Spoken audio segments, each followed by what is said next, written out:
Her lips which whisper, like reeds on the wind, wet with moisture, sprung from a well deep within, whispers, like the petals of an iris, the reedy blossom which weathers and is not trodden down for long. Fell Burgundy Iris, or Moses Cleveland's Canterbury Tales, Book 7, line 1833. Bamboozled and befuddled too, and ere to sip infernal brew, he in denial ere unto the source. To whether south of hell it came, he only had himself to blame, the Ouroboros ere to take its course. He ere to spout with toothless maw profanity for all who saw, for grouchy Carl to stay his tongue from play, his tongue to swell 10 times its size, and through his lips and ne'er to prise. Thus grouchy Carl had nothing more to say, for ruled he was by double boss, double phallus, double cross. His wife would scratch her head for to figure. Of swollen tongue and swollen cock around his lips indeed were locked. Let it be known indeed his tongue was bigger. With grouchy Carl to stay the course, which led indeed but to divorce, the mountains of the north ruled by a queen, who reigned indeed what rules forgot, the dwarven realm she had begot, the tongue and cock near ever to demean. But grouchy Carl was out the door, to party with his dwarven whore, evermore, though Rosie was not her name. Of Gertrude, though, he was a fan, who totally rubbed his master plan, and Lilith not the Ouroboros name. And by his hand he ruled his realm, no sword or hammer or a helm, the Ouroboros set to self-consume. The queen of vamps a choosy one, and grouchy Carl was just no fun, left behind to curse the waning moon. With Hecate but to agree, and to the void cast Carl had she, and to the void and never to return. The godless have no place, you know, their writs ere ever to forego, but nothingness and nothing for to burn. And grouchy Carl, who had no soul, watched the raven upturn a bowl, he sipping from his ale, or thus it seemed. He sipping from his flagon bead, the raven passing warily, nigh tripping black its eyes in firelight beamed. High hoping that the fire took all, or death to all would pay a call.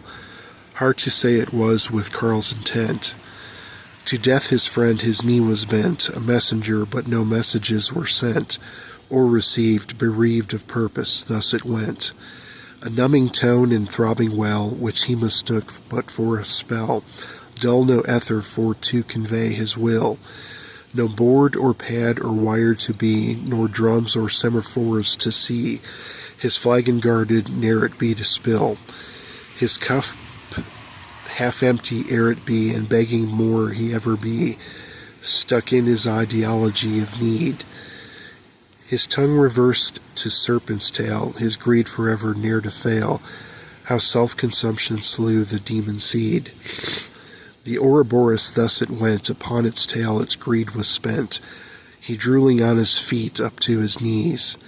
Drooling thus it was to pass, and onward up above his ass, but lips, but no longer for to speak.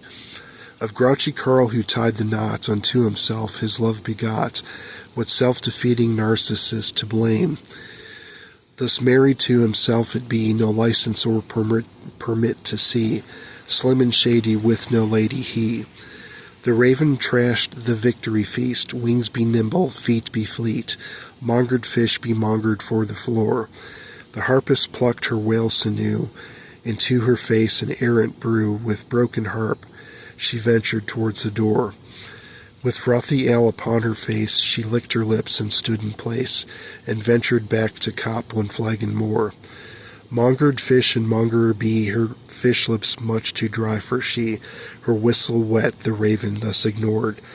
The roaches came to pay a call, saunterly strode they from the walls. What breadcrumb feast a beast could not abhor.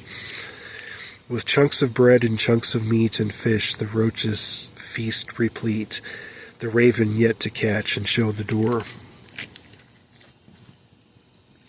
5 by 5 and 1 by 1, for twice begot, the choice was one. For dead or drunk passed only through the door. The choice was simple, only one, the door unto the tavern stuck. What spell this cast, the door stuck fast to frame. The door stuck fast unto its frame, victory feast had thus went lame, the unruly raven vandal for to blame. It sought by all with passions due, with forks and knives and aim ere true, the raven to be snuffed like candle flame. But ere the raven doggedly be, But ere the raven dodgy be, it flew about, was hard to see. It cawed and squawked and mocked the party present. It smashed itself and hit the floor, rebounding from the burly door. It nimble be the raven, not a pheasant.